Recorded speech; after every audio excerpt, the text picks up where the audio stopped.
Buenas noches con todos, mi nombre es Tino Vargas Raggio, estoy en compañía de Milagro Villavicencio, Raúl Saco. Hoy día en Tertulia Laboral vamos a hablar de género. Como saben, Tertulia Laboral es un programa auspiciado por el Instituto de Capacitación Jurídica y por Compliance Laboral y busca ver distintos enfoques a través de personas de distintas edades, todos profesionales en derecho, pero nuestra invitada de hoy no es abogada, para bien, ¿no? Y ella es Raquel Cuentas Ramírez. Raquel tiene bastante experiencia en lo que es el género, es magíster de Estado de Bienestar Social por la Universidad Pública de Navarra. Asimismo, es con el título experta en género por la UPNA de España, diplomatura en geontología social por la Pontificia Universidad Católica de Chile, también es licenciada en trabajo social por la PUC, aquí en Perú, jefa de la Oficina de Apoyo y Promoción Social y distintos grados que ya van a poder ver en la reseña aquí del programa, pero lo importante es que no hay nadie más allá de Raquel para ayudarnos a entender una primera pregunta que es, ¿qué o en qué consiste la perspectiva de género en el enfoque laboral? Gracias, Tino. Gracias, Raúl. Gracias, Milagros, por esta invitación esta noche de sábado en esta tertulia laboral. Y efectivamente creo que un día, ya mañana es el Día de la Madre, que es el Día de las mujeres que optamos por ser madres, hablar del enfoque de género es muy importante. El enfoque de género, y yo sí quería aquí hacer un deslinde, no es igual a una ideología de género. ¿Mm? El enfoque de género, igual que hay un enfoque de derechos, igual que hay un enfoque intercultural, un enfoque también de promoción, el enfoque de género es la forma como analizamos, observamos, nos acercamos a la realidad social, a la realidad cultural de nuestras sociedades, de nuestros países, de las comunidades, de nuestras familias, para conocer cuáles son esas diferencias, ¿no? Semejanzas, eh, relaciones de poder, características que hay entre hombres y mujeres. El enfoque de género nos ayuda a comprender cómo en nuestro país, cómo en este mundo, en nuestra sociedad, son los puntos de partida entre hombres y mujeres y entre las mismas mujeres. ¿Mm? Por ejemplo, aquí está Milagros. Milagros y mi persona somos las dos mujeres. ¿Qué es lo que tenemos de igual? Que somos mujeres. ¿Qué es lo que nos diferencia? La edad, nuestra profesión, ¿no es cierto? Nuestro posicionamiento, nuestra partida en este mundo. Además de eso, es nuestra historia familiar, nuestra historia individual, nuestras opciones. Y el enfoque de género justamente es eso. Nos ayuda a investigar, a observar, a reflexionar, a analizar cuáles son las diferencias. Igual en tu caso entre Raúl y Tino. Los dos, ¿cuál es lo que los iguala? Que son hombres. ¿Qué los diferencia? Sus puntos de partida. ¿No? ¿Qué más los iguala? Que son abogados, son de diferentes generaciones, ¿no? Y sus puntos de Sí, partida también son diferentes. Entonces, el enfoque de género nos ayuda a entender cuáles son las diferencias, las desigualdades y también las inequidades, las opresiones también, las relaciones de poder que hay entre hombres y mujeres y entre las mismas mujeres y entre los mismos hombres y en diferentes grupos poblacionales de acuerdo a su punto de partida desde que llegaron a este mundo, ¿no? Entonces, Y, eso es en términos prácticos y yo siempre he querido explicarlo de esa forma para evitar que nos vayamos por aquello que no nos ayuda a entender y a valorar porque es importante aplicar, pero antes de aplicar, conocer qué es el enfoque de género. Entonces, el enfoque de género es una categoría que nos ayuda a acercarnos, a observar, a analizar y a desarrollar estrategias para conocer mejor las diferencias, las desigualdades que hay entre hombres y mujeres y entre los diferentes grupos sociales. si así están planteadas las cosas, Raquel, permíteme una pregunta. ¿Cómo, desde tu perspectiva, podemos vincular esta perspectiva o enfoque de género con el derecho en general, con toda la gran área jurídica? Bueno, eh, para eso un poquito hay que remontarnos años y décadas anteriores. El enfoque de género o los estudios de género surgieron en las décadas de los 50, 60, 70, sobre todo en los países europeos y en Estados Unidos, y surgieron justamente de esas luchas constantes que hubieron por el ejercicio y por el acceso a derechos, ¿no?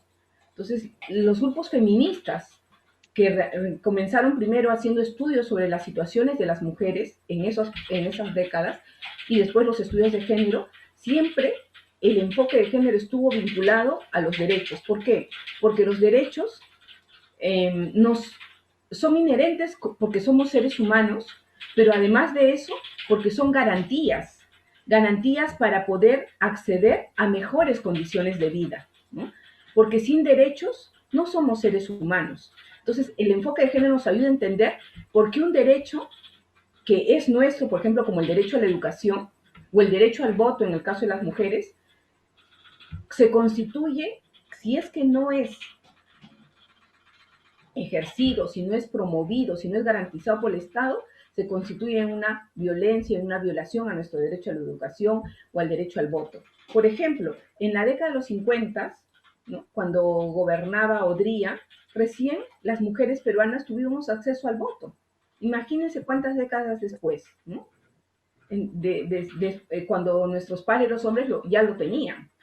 Entonces, han pasado muchas décadas para que se nos otorgue ese derecho. Entonces, el enfoque de género te ayuda a entender por qué era esa situación de discriminación.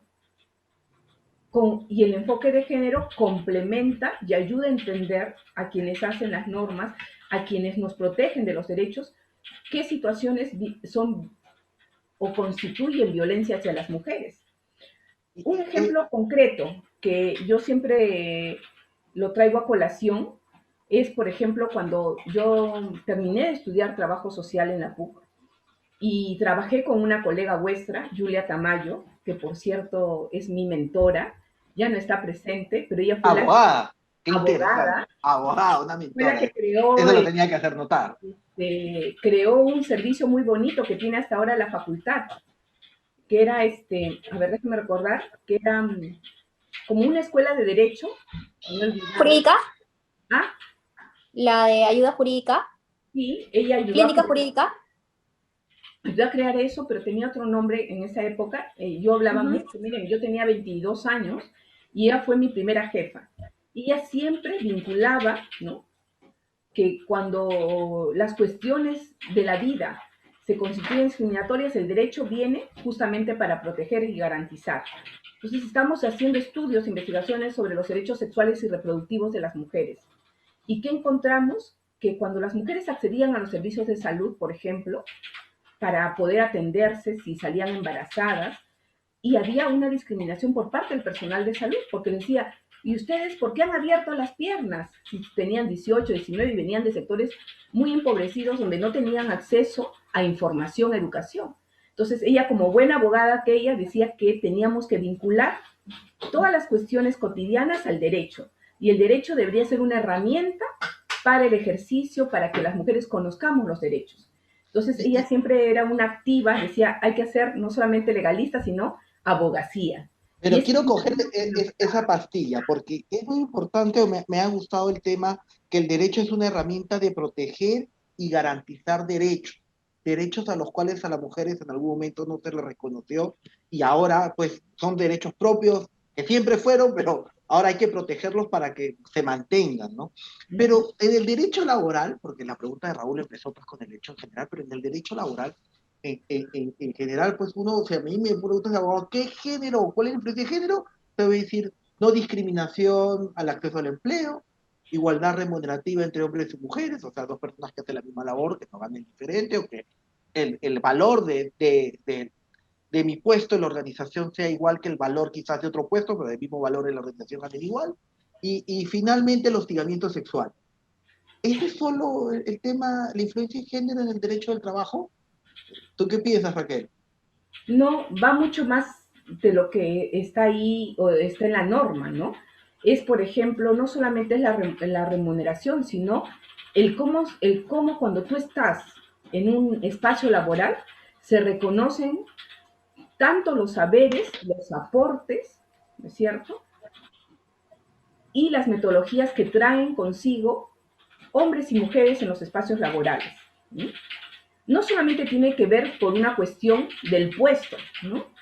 Porque pueden haber mujeres que están en un puesto de jefatura, sin embargo, su vinculación o su relación con sus pares es una relación no de autoridad, sino autoritaria. Entonces están replicando prácticas que lejos de ayudar a la convivencia entre los géneros, más bien ayudan a la desvinculación.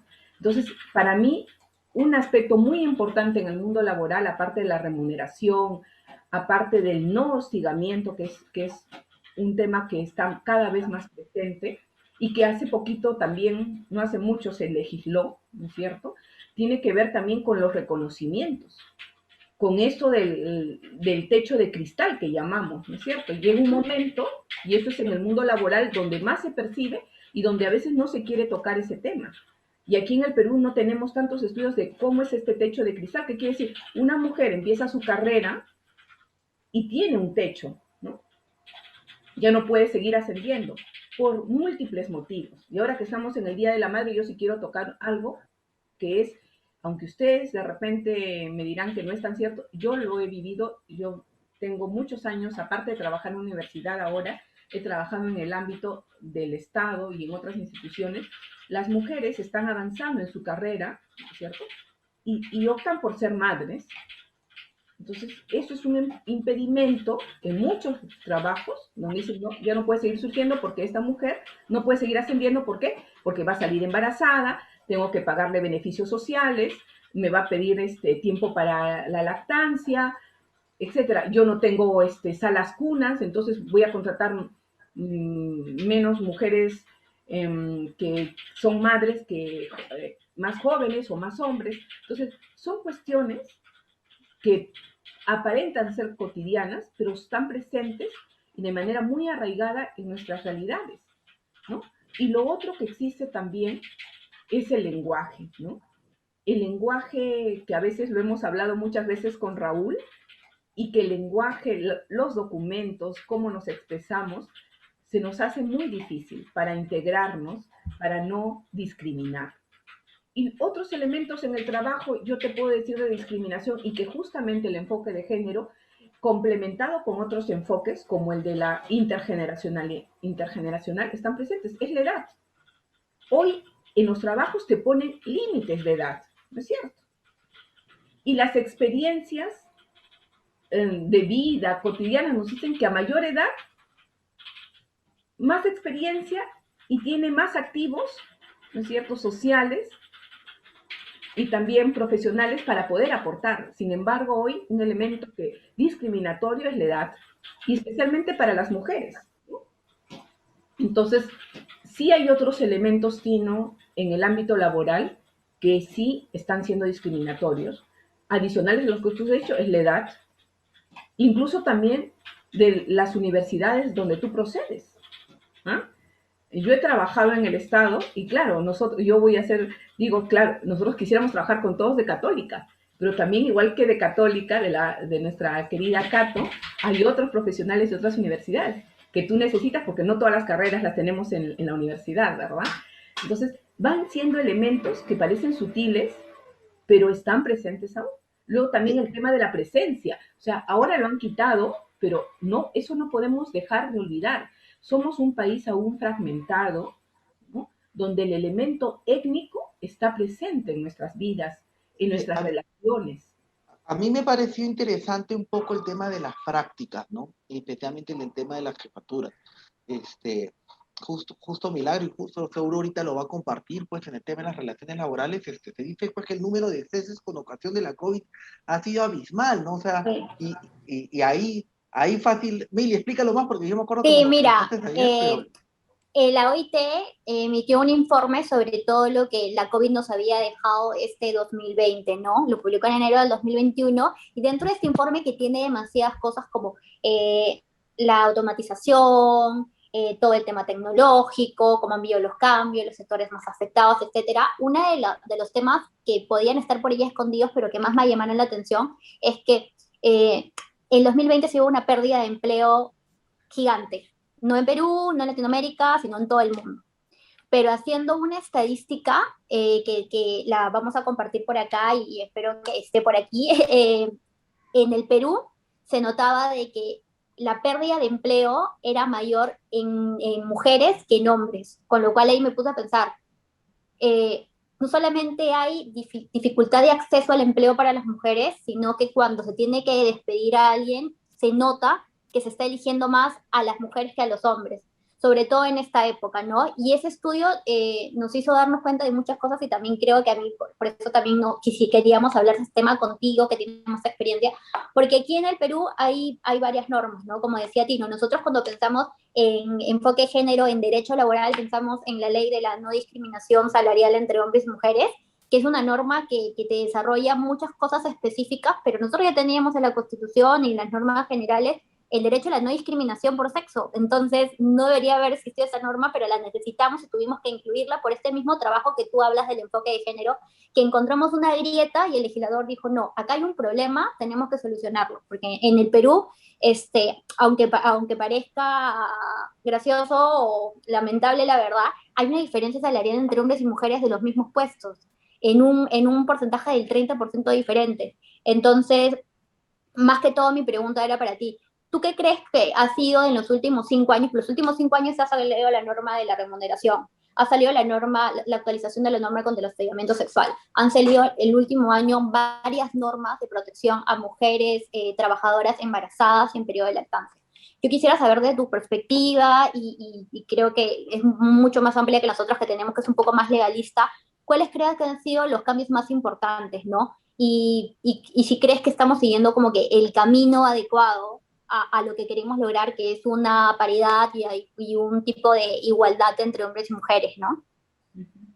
Bueno, yo, a ver, les quiero compartir, bueno, si hablamos de hace 5 años, yo hice un estudio para el Ministerio de la Mujer justamente sobre cómo estaba el tema del hostigamiento o si se habían conformado estos comités para atender y denunciar el hostigamiento sexual en algunos centros laborales, generalmente en 5 ministerios. ¿Ya? No voy a decir cuáles, pero eran bien grandes, más grandes. Ya con eso dijiste bastante. ¿Ya?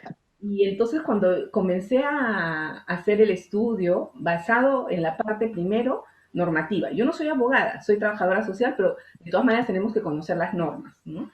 Para ver cómo le estaban aplicando. Nuestro país es el campeón de normas, o sea, tenemos normas para todo. ¿Cuál es el gran desafío desde mi punto de vista? Es la implementación de esas normas.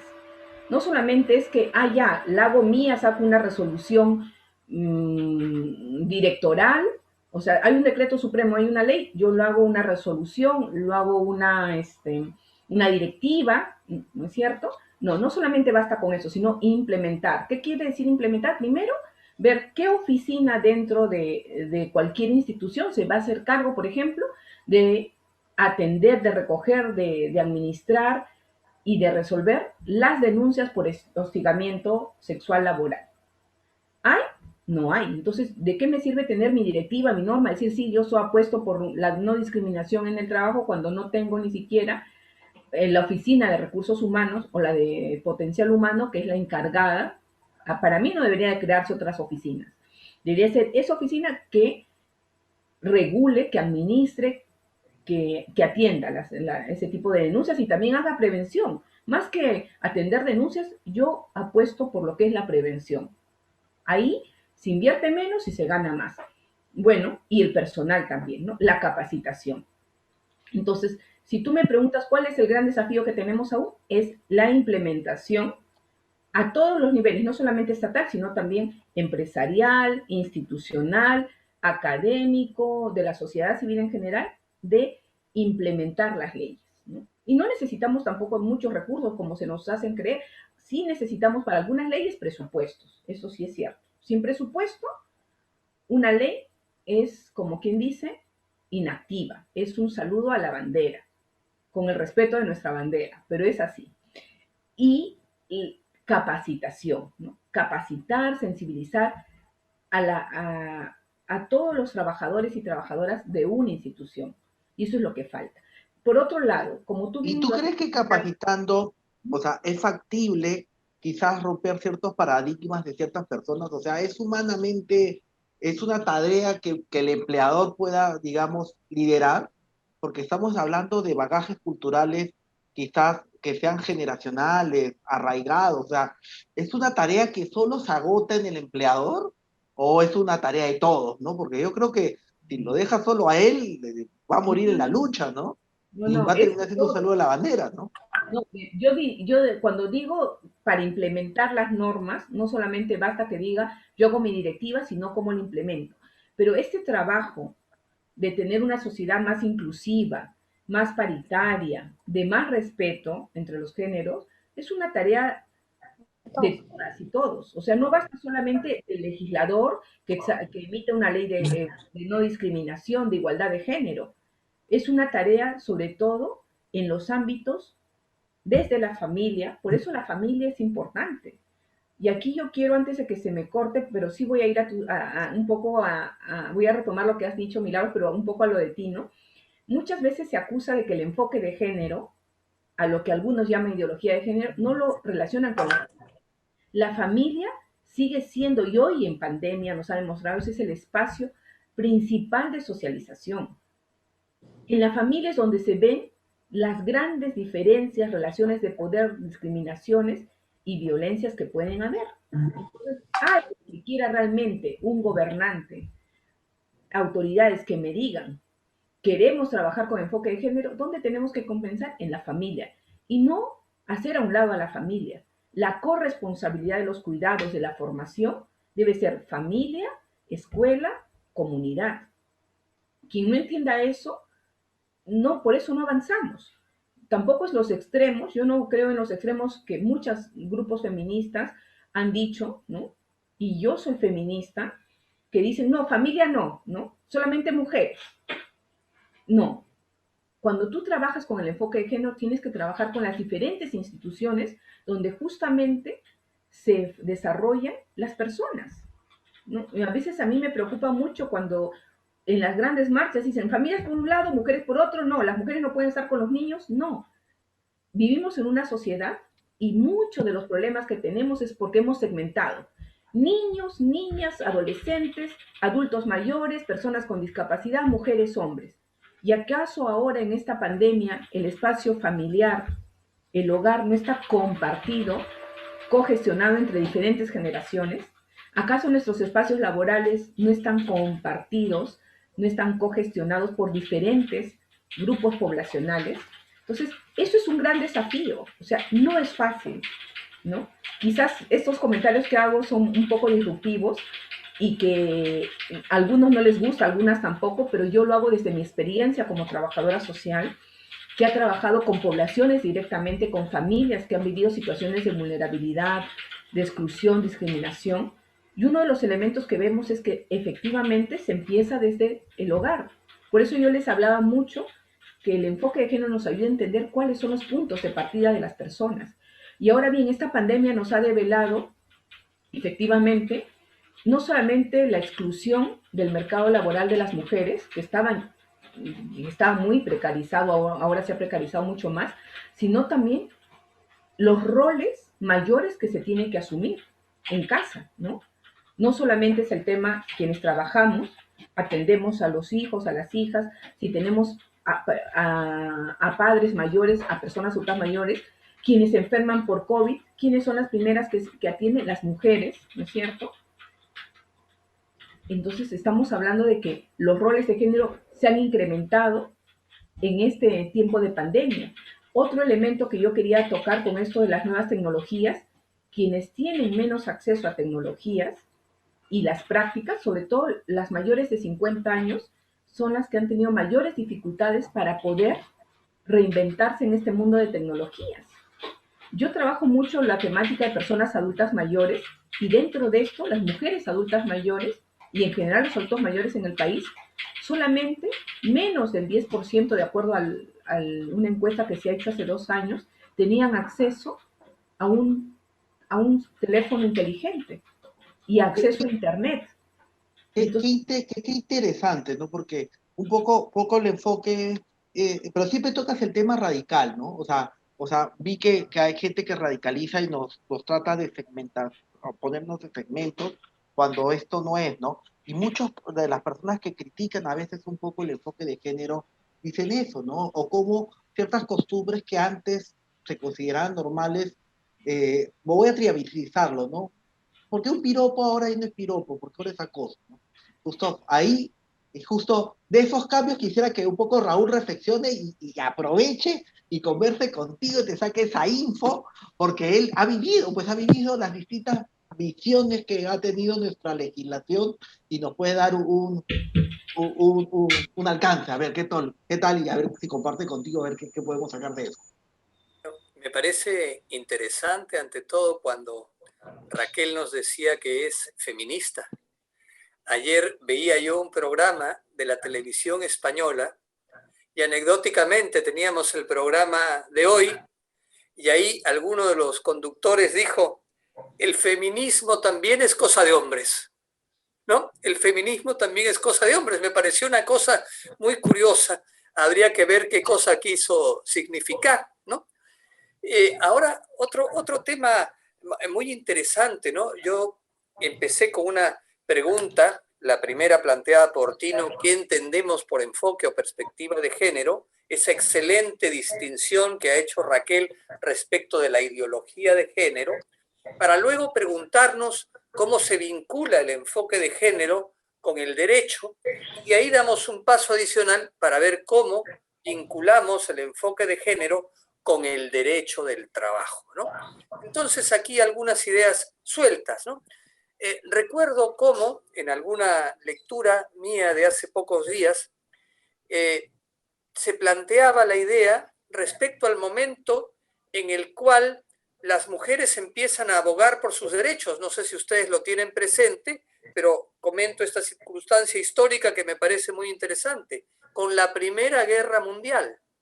Con la Primera Guerra Mundial, porque era tal la necesidad de mano de obra en las fábricas de armamento, las mujeres trabajaban en estas fábricas y empezaron a defender sus derechos, ¿no? Se hacía importante la defensa de los derechos de las mujeres precisamente a partir de este incremento repentino de mano de obra femenina o de mano de obra de mujeres en estas fábricas de armamentos. Entonces, es muy interesante ver cómo esto va surgiendo en la historia. Entonces, si vinculamos esto con el derecho del trabajo, creo que una de las ideas centrales es enfoque de género nos lleva a una sociedad más inclusiva, más igualitaria. Entonces, la importancia de ese principio constitucional ubicado en la sección de las normas relativas al trabajo, el principio de igualdad de oportunidades sin discriminación. Igualdad de oportunidades sin discriminación. Y esto nos lleva a su vez a esta gran norma sobre el acoso y el hostigamiento sexual. Yo creo, sin embargo, que el tema no queda ahí, no queda solamente en acoso y hostigamiento sexual. Es muy importante también en el contexto de la ideología, perdón, del enfoque de género, la protección, por ejemplo, de la maternidad. Y si estamos hablando de una relación, una situación igualitaria, la importancia de la protección de la paternidad, tanto así que ya tenemos una norma que establece la suspensión de la relación laboral pagada en favor de los trabajadores que son padres de familia. Nace una criatura y tiene un número determinado de días de licencia, creo que es de 4, ¿no? Entonces, esto... Ya lo ampliaron. Lo han ampliado, ¿no? Entonces, esto es muy importante porque... A poderosos 10 días. Porque 10 días a naturales. 10 días, porque ya Bastante, esto no queda solamente, no queda solamente en esa clásica ubicación cultural, vamos a llamarle así, en que era el padre, el papá, el que iba a los registros civiles a registrar al niño recién nacido o a la niña. No, hoy día se entiende que es muy importante que el papá también comparta con la madre que ha dado a luz esos primeros días de cuidado del menor. Entonces, sigamos ahondando un poquito más a la luz del derecho del trabajo. Las normas de la Organización Internacional del Trabajo, de la OIT, que anteponen las obligaciones familiares a las obligaciones laborales. Y aquí ya no hay una cuestión de roles, hay una cuestión de simplemente de paternidad o maternidad, porque puede acontecer que sea la mujer la que pare la olla, como se suele decir, la que tenga el trabajo productivo, la que genera ingresos, y sea el esposo que en una situación específica, o el cónyuge, o la pareja, el partner, como diría alguien, quien se queda en casa y tiene el cuidado de los niños, las labores domésticas y eventualmente hasta cocina. Entonces ya no hay tanto esa situación, hay obligaciones familiares. Un estimado amigo, el profesor Sebastián Copoleta, argentino, que trabaja mucho el enfoque de género, de hecho está próximo a publicar un artículo de él en la revista Rubens Alcusoni de Argentina, decía: nuestra estructura del derecho del trabajo está hecha pensada en el hombre proveedor, ¿no? El hombre proveedor, él dice, ¿a quién protege el principio protector de construcción del paradigma patriarcal del sujeto protegido? Entonces, probablemente hace 50 años, esto no se iba a entender, no se iba a entender una norma que proteja al papá para que pueda estar con la pareja, con la esposa, con la cónyuge, al tiempo del nacimiento de yo la agregaría criatura. esa frase, solo agregaría está estructurado en el padre proveedor en un sistema de producción toyorista, o sea que el padre sale de casa y se dirige a la planta a marcar sus 8 o 10 horas y regresar a casa. O sea, ni siquiera está estructurado en virtual, en remoto, ni siquiera eso. O sea, y el sistema está pensado así, ¿no? Porque eso estaría vinculado a la típica estructura de roles, ¿no? Y ahora ya para terminar esta intervención mía, a propósito, el tema de los piropos, ¿no? Si esto llega al acoso. Hace poco hemos visto cómo un ministro de Educación saliente tenía una gentileza un ministro de Educación entrante tenía una gentileza, un piropo con la ministra de Educación saliente. Yo creo que no hay que llevar las situaciones extremos, porque el ministro entrante era una persona mayor que venía de otro momento. Fue tal la presión de los medios de comunicación que a la ministra saliente no le quedó otra que decir, bueno, sí me ha incomodado un poco, ¿no? Y esto es lo que preocupa en las normas, porque yo creo, Raquel, que en la norma esta, por ejemplo, de violencia sexual o de hostigamiento sexual, a veces se carga mucho la atención en los hombres. Es el hombre acosador. Y yo creo que hay un peligro también de atribuir el rol de acosador, porque hay mujeres acosadoras. Y no solamente hay el acoso sexual entre géneros, entre sexos distintos, hombre a mujer, mujer a hombre, sino dentro del propio sexo también. Entonces, me da la impresión, esto quizás lo vas a poder responder tú, Raquel, de que la norma de hostigamiento sexual a veces como que carga el tema más en el acoso del hombre a la mujer. No necesariamente es así. Entonces yo creo que con los temas de género no debiéramos quedarnos simplemente en esa característica tradicional, también cultural, de atribuir el rol de acosador siempre al varón. Y termino con esto, ¿no? En tu intervención dijiste algo muy importante. Creo que todo viene familia, escuela y comunidad. Hay que educar a los hijos, hay que educar a las niñas, a las hijas, pero eso también se refleja mucho en el tema cultura empresarial, la cultura organizacional que tanto trabajan los psicólogos sociales, los psicólogos de empresa. Yo creo que esta cultura, como el padre Eduardo Schmidt de la Universidad del Pacífico dice, cómo hacemos las cosas, nuestra manera de proceder en una organización. ¿Cómo hacemos las cosas? Bueno, hay que tener cultura organizacional. ¿Y dónde viene esto? Los gestores del talento humano. La gente que trabaja recursos humanos, que tenga implícita, que lleve dentro de sí y pueda extenderlo a la organización, esta idea respecto a que debe haber un trato igualitario, una búsqueda de posiciones similares, no preferencias, salarios iguales, como apuntaba Milagritos, acceso de oportunidades, incluso hasta el momento en que se entrevista a alguien para acceder al empleo, ¿no? Se le pregunta, Milagritos, ¿estás de novia? Qué bueno, ¿y piensas casarte? Esa pregunta lleva oculta la intención de no contratarla, porque si Milagritos está de novia, quiere decir que pronto se casará y pronto va a ser madre, y yo no quiero una trabajadora que sea madre porque entiendo que es improductiva, se duerme, quiere comer más, pide licencias, tiene controles. Entonces creo que todo esto debe ser refutado. Perdón por el long play, pero quería aprovechar en hacer esta síntesis. Sí. Es muy interesante lo que dices, Raúl, porque aquí en el Perú no está tan marcado, pero en otras legislaciones, por ejemplo, en Estados Unidos, las entrevistas y los CVs son los CVs ciegos. Tú no puedes poner foto, no puedes poner sexo. Evidentemente, con el nombre de la persona vas a saber que es hombre o mujer o vas a poder definirlo, pero no tienes por qué ponerlo, no tienes por qué poner edad. Estado civil, evidentemente no. Y está totalmente prohibido que en una entrevista a una mujer o un hombre le preguntas con quién vives, te quieres casar, quieres tener hijos, porque evidentemente, como dice Raúl, esto ya no va a un perfil de, quiero conocer cómo se desenvuelve en la entrevista, quiero conocer cómo es como profesional, sino que se va totalmente a lo subjetivo, va a ser mamá, le voy a tener que dar licencia, cuántos días son, me va a faltar tantos días, o también va a ir a una parte de una evaluación y simplemente no la voy a contratar. Entonces, yo creo que en el Perú hay muchas normas que prevén la salida de las trabajadoras, por ejemplo, el despido arbitrario, discriminatorio, cuando es una mujer embarazada, en periodo de lactancia, etcétera, pero en el acceso, yo, por ejemplo, y se lo dejo a todos los que están presentes, 2 abogados y una persona que está especializada en derecho y género, no hay nada todavía que restrinja o que una mujer pueda pelear. Por ejemplo, yo hice una entrevista y me hacen ese tipo de preguntas. Yo podría demandar por algo, por discriminación y que me acceden al empleo. O sea, están vulnerando mi derecho al trabajo de acceso. O sea, ¿ustedes creen que debería haber alguna norma que prevea este término? Porque tenemos normas que prevén la salida, pero hay normas directas sobre el acceso al empleo para las mujeres en género.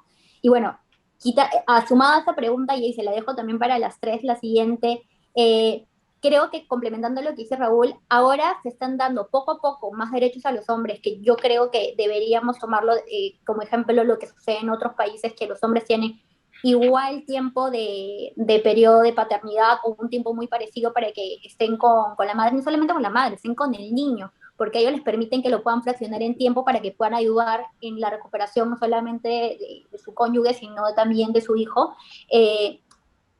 Cómo evolucionan esas normas paralelas con cómo evoluciona la norma de la mujer trabajadora. Entonces, padre de familia, sí, que se va a quedar en casa, pero también mujer trabajadora. Y creo que las normas van a la par, ¿no? Está bien que una tal vez vaya mucho más rápido, pero tal vez la de mujeres va mucho más rápido que la del hombre, padre de familia, porque las mujeres trabajadoras, las normas están muy abajo.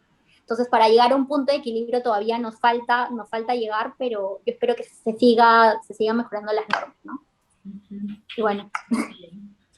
Bueno, varios temas han salido. El primero, yo quiero decirle a Raúl que efectivamente para ser feministas no hay que irse a los extremos, ¿no? A veces se nos ha dibujado a las feministas las brujas, las mujeres con bigote, con barba, ¿no?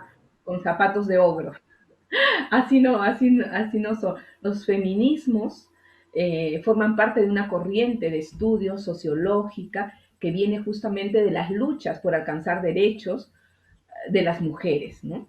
Y de mujeres que no se concebían feministas antes, sino que lucharon por el derecho a la educación, por el derecho a la salud, por el derecho al voto, incluso muchas mujeres, y quiero comentarles también, pioneras del trabajo social a inicios del siglo pasado, fueron las que aportaron también en la construcción de todo lo que es el sistema internacional de derechos humanos, de Naciones Unidas, ¿no? De las grandes convenciones, de cómo se debe estructurar. Entonces, no solamente pasa, y ese hombre quizás lo ha dicho en esos términos, Raúl, los feminismos no debemos entenderlo como aquellos que están opuestos a los hombres, al contrario, son perspectivas, son corrientes políticas, también sociológicas y de estudios, investigación que contribuyen justamente a generar un diálogo, una reflexión, un análisis de cómo está la situación de hombres y mujeres, de las mujeres de hombres en sus diferentes etapas de vida de las personas. Por eso el enfoque de género va unido en los estudios a lo que es el enfoque de interseccionalidad, de curso de vida, ¿no? Porque hay una trayectoria del género, y eso es lo que yo también quería comentarles antes de pasar a los temas que tú has puesto, Raúl, que es cómo tú naces, ¿no? Si naces hombre o mujer, en nuestro país vas a seguir una trayectoria, y dependiendo de dónde, ¿no? Si tú eres negro, cholo, si eres de un nivel socioeconómico A, B, C, D, si eres una persona con discapacidad, si tienes una orientación sexual diferente, si eres analfabeto, analfabeta, si tienes algún tipo de perteneces a una etnia, tu ruta, tu historia de vida va a ser diferente entre las mismas mujeres, entre los mismos hombres y entre hombres y mujeres, ¿no? Entonces, eso es lo que yo quería aclarar, y sí me gusta decir esto del feminismo, y definitivamente no podemos hablar de ideología de género, porque el género, ya les he dicho con ejemplos, creo que no es una ideología, es una categoría, nos ayuda a analizar, a acercarnos de una forma diferente a la realidad, ¿no? Entonces, yo creo que esta confusión también surge de las mismas feministas, ¿no? Porque no han ayudado a contribuir a un lenguaje que pueda acercarse a toda la población, que pueda develar lo que realmente se quiere, ¿no?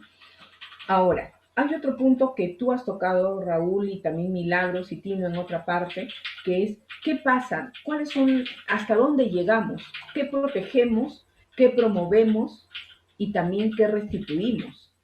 En la lucha por los derechos, yo también les quiero compartir algo. Una vez los estudiantes de la universidad me hicieron una entrevista y me dijeron, justo en el Día Internacional de la Mujer, ¿no? Había un cartel, ¿usted le gustan los chocolates y las rosas o no? O sea, no a las rosas y chocolates. Y dije, bueno, yo soy mujer y a mí me encantan los detalles. Las rosas, los chocolates, los modales. Además, yo vivo encantada, yo me acuerdo mucho de mi abuelo y mi abuela. Mis abuelos son justamente la cultura fordista, ¿no? Estos que acumulaban, ingresaban a un trabajo y terminaban hasta el último de sus días en su trabajo. ¿Y cuál era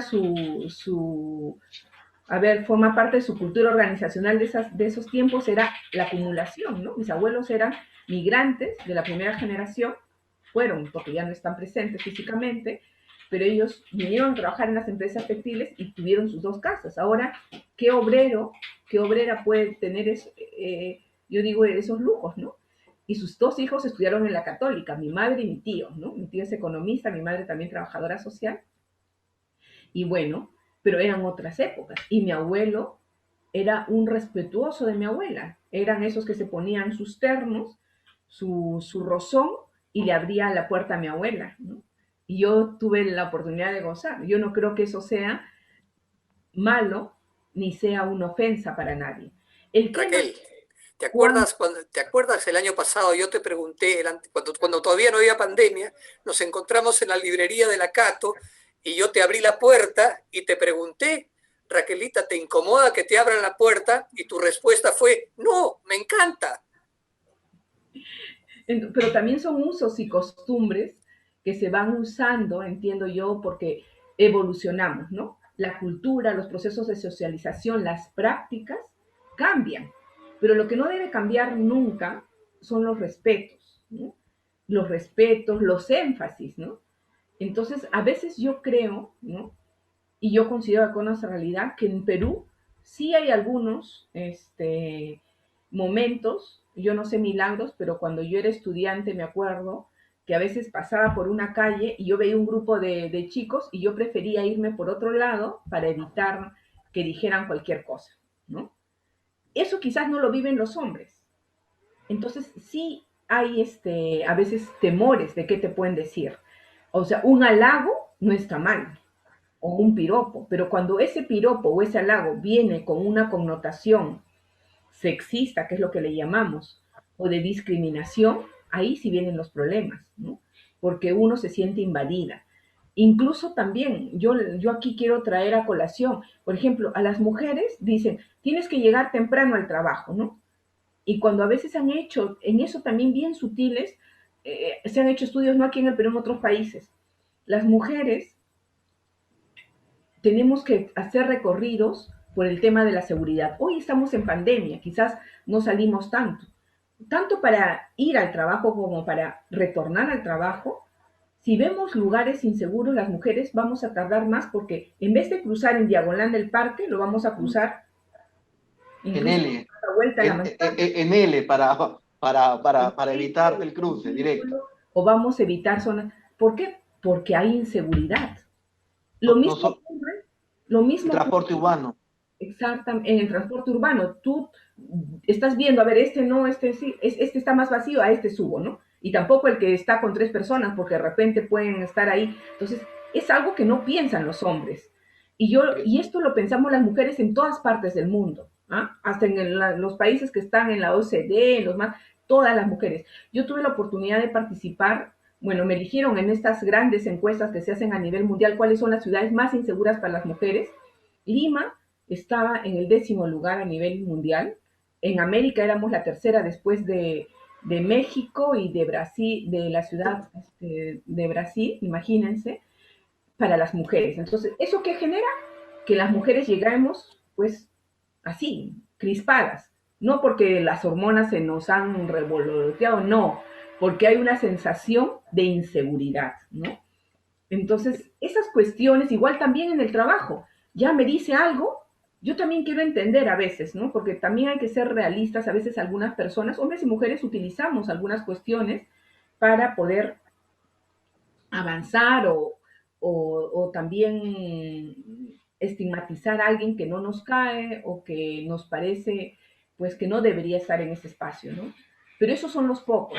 Yo lo que quiero decirles aquí con este ejemplo que les he puesto es que el derecho nos ayuda a promover, a garantizar, a proteger esos derechos inherentes a las personas. Pero Sí. también, igual que hay derechos, hay responsabilidades. Y lo que no me gusta que me hagan a mí, no quiero que hacerlo a los demás. ¿No es cierto? Eso es un principio que para mí debe primar en la vida y es lo que no está primando. Entonces, Ha sido bastante interesante lo que nos menciona Raquel. Yo voy a hacer una reflexión y después lo voy a ceder a cada uno porque este programa está así, nos ha ganado. Creo que vamos a tener que hacer una segunda edición. A mí me pareció muy importante y creo que fue uno de los primeros temas que mencionaste, que es el tema de la segmentación y la estigmatización, ¿no? Si yo tengo que ser jefe, tengo que cumplir esos atributos, ¿no? Que coincidentemente generan ciertas renuncias, ¿no? Entonces, claro, o sea, si yo quiero ascender, tengo que hacer 10, 12 horas diarias o lo que sea, y coincidentemente, si soy madre y tengo a alguien, un hijo que quiere estar conmigo, ya renuncié, o sea, tengo que poner en la balanza esto y lo otro, ¿no? Y en general, esta estigmatización de puestos también, no. Los hombres son los proveedores, son los que generan la mayor riqueza. Y aunque no creas, eso está concientizado en la sociedad. Entonces, quizás a eso se deba esta desigualdad salarial, porque ya en el propio chip se considera, no, a él tiene que ganar más, porque él es el sostén de su familia, ¿no? Ella no. ¿No? Y cuando hay realidades a la espalda que van, y ese es un tema que la sociedad nos va estigmatizando, ¿no? Y el tema es que en el derecho laboral cada tiene una aficionalidad de proteger, pero ¿qué pasa si al final cuando tú proteges y cuando se materializa esto, la autoridad solo va con un checklist? ¿Hiciste esto? Ok. ¿Hiciste esto? Ok. ¿Hiciste esto? Ok. Pero en los hechos, pues no hay cultura. O sea, no hay una campaña. O sea, hay una ley de igualdad salarial y creo que nos han enseñado cómo hacer los puntos por factor. O sea, un montón de cosas, pero no nos han enseñado el por qué. O sea, hay gente que realmente, clientes míos, que no entienden el por qué existe eso, ¿no? Y tú le explicas, ay, ¿a qué importa? ¿Cuánto es? O sea, pasa como tener un casco, como tener un chaleco, y aún así quizás eso sea más tangible. O sea, como el ingeniero dice, obvio, pues te cae un ladrillo, es para proteger tu vida. Pero estos instrumentos legales, siento yo que el Estado no está haciendo su trabajo de decir el por qué protege realmente. Y se vuelve un papel más de los 50.000 papeles más que te pide el Estado, y sin ningún desarrollo, ¿no? Al menos esa es mi primera reflexión. No sé tú, Miri, ¿qué otra reflexión tienes de lo que nos ha mencionado Raquel en la tarde de hoy, como medio cerrando también muy No, tristemente? sí, ya también cerrando y ya como una reflexión general, creo que tomando lo que han dicho todos, solamente hacer hincapié de que más allá del Estado poniendo normas, es el Estado enseñándonos como comunidad, a nuestras familias enseñándonos como hogar, porque creo que todos estos comportamientos y todas estas como sobrenormas que tenemos es porque hay muchos espacios que al quedar vacío en vez de tratar de llevar lo mejor posible esa relación, se fueron aprovechando de las cosas. Por ejemplo, la remuneración. ¿Por qué crear diferencias entre puestos iguales entre hombres y mujeres? El acoso sexual. Si no hay un procedimiento de investigación, eso se podía permitir dentro de la empresa, se puede permitir dentro de un tipo de relación, ya sea en el hogar o en la vía educativa o donde sea. Creo que lo importante es saber que como todos tenemos obligaciones, también tenemos también responsabilidades y tenemos que empezar a nosotros comportarnos como sociedad. La mentalidad de la sociedad ha ido cambiando en los últimos años. Hay que poner, ahora creo que todos debemos, antes de decir o hacer algo, tomarnos un segundo para pensar, ¿estoy haciendo lo correcto? Y creo que eso va a ayudar a todos a poder evitar muchísimos problemas y una carga para los trabajadores o para las empresas con todas estas normas, que lo que están haciendo es darle una carga extra al empleador, no solamente ya para fiscalizar el trabajo, sino fiscalizar las relaciones entre personas que van y escapan ya de la esfera laboral, porque ahora la norma acoso te dice que puede ser dentro o fuera de trabajo, entonces ahora tú tienes que ver todo eso, entonces creo que esa es mi primera reflexión, ¿no? Que nosotros como sociedad tenemos que avanzar con ella y tener una mentalidad abierta y una mentalidad razonable, ponernos a pensar en por qué hacemos esto y si nos molestarían que eso lo hicieran con nosotros mismos, ¿no? Aprender a ser respetuosos entre nosotros. Y aprovechando Empatía. eso, sí, yo por lo menos es lo que he aprendido. Ante la duda, mejor no hacerlo. ¿Por qué? Porque si ya te genera duda, es porque algo malo puede traer o algún tipo de consecuencia puede tener, ¿no? Uno de los objetivos de desarrollo sostenibles de la ONU es lograr la igualdad de género y empoderar a las mujeres y a las niñas. Entonces, solamente quiero quedar con este mensaje y también invitarlos. El Instituto de Conversación Jurídica me va a dejar, van a poner el link aquí. Hay una organización de mujeres en el derecho general, que va a estar aquí abajo. Y nosotros como abogados, como estudiantes de derecho, nos podemos adherir a este compromiso quórum que es para fomentar la visibilidad de las mujeres en los paneles de abogados, para fomentar que cuando hay un seminario, cuando hay un conversatorio como el que estemos teniendo nosotros, hay igual número de mujeres o hombres, ¿no? Y esto va a depender de nosotros. Y como les decía, va a ser una decisión propia que podemos hacer nosotros como sociedad. Y bueno, muchas gracias, Raquel, antes de que te toque hablar, por si no tengo la oportunidad. Y feliz Día de la Madre a ti y a mi mamá y a todos. Gracias. Yo lo único que quería comentarles para finalizar, bueno, era algo que ha dicho Tino. Yo sí pienso que más allá de las normas que debemos de cumplir, las de los reglamentos, hay algo importante, que es por qué se hace toda esta protección de derechos, de promoción, de leyes, para generar bienestar. ¿Y cómo generamos bienestar y hacemos entender la importancia de estos desafíos, de hacerlos más visibles, palpables, implementarlos? Es conciliando la vida laboral con la vida familiar y la vida personal. Eso todavía es un gran desafío. Además de eso, yo creo que hay que dar muestras así tangibles. Si decimos que trabajamos con el enfoque de género, yo, por ejemplo, en varias oportunidades he tenido la oportunidad de dirigir equipos. A mí cuando un hombre me decía, deme permiso que voy a ir al colegio de mi hijo a recoger la libreta, yo le daba, así, ¿no? Algunos me decían, no, no le dé, licenciada, porque le va a mentir, le está mintiendo, se va a otro sitio. Bueno, yo creo, en principal, en las personas, pero yo promovía eso. Yo decía, si las mujeres me piden, yo ya sé que van a ir, pero si los hombres me piden, yo les doy permiso. Yo me acuerdo que varios hombres que nunca se atrevían, decían, porque también les daba vergüenza, ay, ¿cómo voy a pedir permiso para ir al colegio de mi hijo? Eso, nos da vergüenza, porque acompañar a nuestro mi rol no es esposa para eso. de salud, o cómo voy a pedir permiso porque me voy a hacer ver. No, yo sí apuesto que tenemos que ir, si queremos hacer cambios, y si decimos que trabajamos con enfoque de género, es justamente eso, cómo fortalecemos las buenas prácticas, cómo generamos esa igualdad. Y otra cosa, no olvidemos la conciliación, ¿no? Tú quieres que tus trabajadores produzcan bien, tú no los puedes tener más de 8 horas, porque es mentira que alguien que esté sentado 10 horas te produzca. Hay gente que puede estar 10 horas y no produce ni siquiera 10%. Entonces, también son cuestiones de género y hay que ver las características de las personas. Entonces, yo sí considero que es importante este espacio que ustedes lo han hecho. Me encanta lo que has dicho, Milagros, porque no hay que olvidarnos que el empoderamiento comienza desde la niñez, ¿no? Entonces, queremos niños y niñas más preparados, tenemos que darles esas herramientas desde el espacio familiar, la escuela, la comunidad, ¿no? No puede haber un divorcio. Y no solamente se trata de dar leyes, sino promoverlas. ¿Cómo las promuevo? Difundiendo en los medios de comunicación, en los espacios de socialización, ¿no? Nada más. Gracias. Hablo Bien. demasiado. No, al contrario. Algunas ideas ya para cerrar entonces. La primera, yo trabajo, Raquelita, por cuenta propia desde el año 92.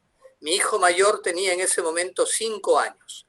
Y una de las razones por las cuales trabajo por cuenta propia es porque siempre me ha gustado estar muy cerca de la educación de mis hijos.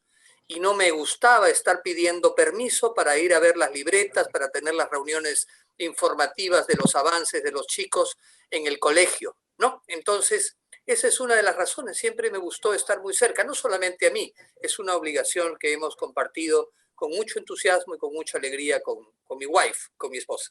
Bueno, en segundo lugar, ya para estas ideas, la importancia... ¿Cómo? Eres un trome como papá. Bueno, muchas gracias. Luego, la idea de la importancia de la ética y la cultura empresarial, ya hemos tocado este tema, la importancia de los gestores del talento humano, comprender estos enfoques y procurar establecerlos en la organización de manera equilibrada. Luego, alguna cosa curiosa, ¿no? Me ha tocado en el ejercicio profesional atender trabajadoras de organizaciones feministas, creo que alguna vez lo toqué contigo, Raquel, en la que no se pagaba beneficios sociales, no se pagaba gratificaciones, no se pagaba CTS y las personas estaban contratadas por honorarios profesionales. Esto yo no lo puedo entender y eran organizaciones feministas sumamente prestigiadas. El argumento era que no podían ponerlas en planillas por la carga laboral que esto representaba. Esto sí me parece preocupante. Y queda la pregunta final, no Raquel, para que la respondas, ni Tino, ni Milagros, pero la gran pregunta final es, hemos hablado de derecho, hemos hablado de derecho del trabajo, hemos hablado de igualdad.